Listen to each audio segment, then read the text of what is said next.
Sigurno, samo malo. Zdaj pa tak, razbijali nekaj po Mariboru. Vi razbijali nekaj po Mariboru. Tak ti to. Žabari, kad nekaj provocirali, a? Zdaj ne izenačeno, revanša za prejšnji teden, tak je to. Povejte Violan, da ne hodijo v Ljubljano, nekaj 6 ur z vlakom, pa tak smo uredili. V glavnem, zdaj pa tak. Če sem tu, sem samo nekaj hotel povedati. Fuzbal, vojna. To je ista stvar.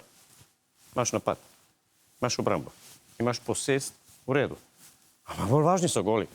Edina razlika med nogometom pa vojno je tu, da Nemci, hvala Bogu, niso zmagali. Pa že te pri vojni dobijo na var, da si naredil grd prekršek.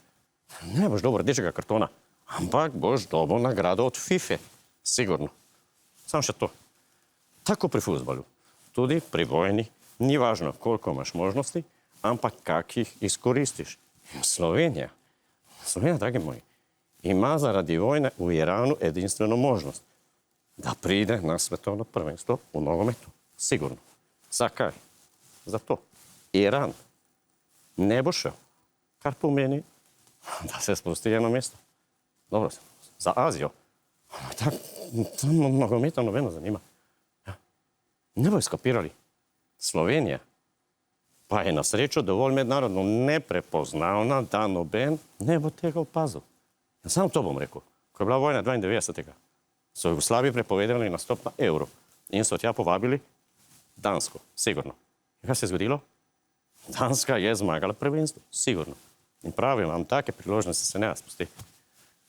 Je pa tak. Dejstvo je, da se ta vojna ne bo končala v rednem delu in na koncu bodo verjetno streljali. Pa ne penali, če veste, kaj mislim. Sigurno. Ajde. Zdaj pa te gremo na Čopovo malo pogledati.